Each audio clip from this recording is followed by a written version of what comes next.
ఈ మధ్య పెళ్ళైన ఆడవాళ్ళు అఫైర్స్ పెట్టుకోవడానికి రీజన్స్ అడిగితే ఏం చెప్తున్నారు తెలుసా? మా ఆయన నాకు టైం ఇస్తలేడు, పెళ్లికి ముందు మస్తు చూసుకుంటుండే మా ఆయన, ఇప్పుడు మాత్రం నన్ను పట్టించుకుంటలేడు. సో సిస్టర్, నీకు ఒక మాట చెప్తా, ఈ వీడియో ఆడవాళ్ళకి నచ్చకపోవచ్చు కానీ ఒకసారి చూడండి. పెళ్లికి ముందు మగాడి ప్రేమ మాటల్లో ఉంటే పెళ్లి తర్వాత అది బాధ్యతగా మారుతుంది. అంటే ఎట్లా అంటే, మార్నింగ్ లేచినప్పటి నుంచి నీకు ఏం కావాలి, మీ ఇంటి కోసం ఏం కావాలి, ఖర్చులు ఎట్లా భరించాలి, మీకు పుట్టబోయే పిల్లల భవిష్యత్తు కోసం ఆయన ఏం చేయాలి, వీటన్నిటి కోసం పరిగెత్తుకుంటూ మార్నింగ్ స్టార్ట్ అయిన ఆయన జర్నీ, ఆఫీస్ లో పాలిటిక్స్ దగ్గర నుండి కెరియర్ టెన్షన్, ఫైనాన్షియల్ టెన్షన్స్, బయట ఇష్యూస్, ఇవన్నీ దాటుకొని ఈవినింగ్ ట్రాఫిక్ లో పడి అలసిపోయి ఇంటికి వస్తే నీ మొహం చూడంగానే ఆయనకి అమ్మయ్యా కష్టపడ్డందుకు రిలీఫ్ ఉందిరా బాబు అనిపించాలి. కానీ నువ్వేం చేస్తావు తెలుసా?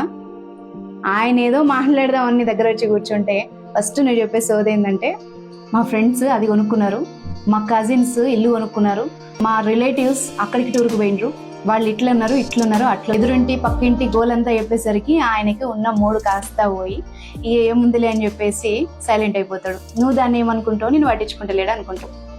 సో ఇక్కడ నీకు ఓదార్పు ఏంటంటే, నీ సోషల్ మీడియాలో ఏ హాయ్ బాగున్నావా, తిన్నావా, ఇవాళ ఏ డ్రెస్ వేసుకున్నావు, అరే నువ్వు ఈ డ్రెస్లో మస్తున్నావు అని చెప్పేసి నీకు పులిహోర కలుపుతుంటారు కదా, వాళ్ళు చెప్పే మాటలు ఏదో నీకు ప్రేమలాగా ఎఫెక్షన్ లాగా అనిపిస్తాయి. ఎన్ని ముచ్చట్లు చెప్పేట అయినా కూడా వాళ్ళ ఆవిడ విషయంలో ఇంతే నెగ్లెక్టివ్ ఉంటాడు. పొరుగింటి పుల్లకూర రుచి కదా అందుకనే.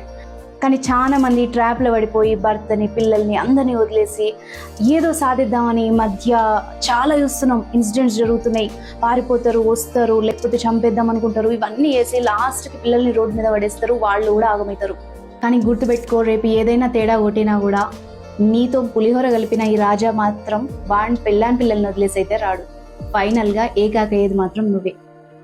సో భర్తలు పొగుడతలేరు, పట్టించుకుంటలేరు, ఎఫెక్షన్ చూపిస్తలేరు అని మాట్లాడే ప్రతి ఒక్క అమ్మాయి కూడా ఒక్కసారి వాళ్ళు నీ కోసం ఏం కష్టపడుతున్నారు, ఏం ఎఫర్ట్స్ పెడుతున్నారు అన్నది కూడా ఒక్కసారి ఆలోచించండి. ఇది అందరు అమ్మాయిలకు కాదు, ఎవరైతే రాంగ్ రూట్లో పోతున్నారో వాళ్ళకి మాత్రమే. ఇది జస్ట్ ఒక సిస్టర్ సజెషన్గా తీసుకొని ఒకసారి కరెక్ట్ చేసుకొని ట్రై చేయండి.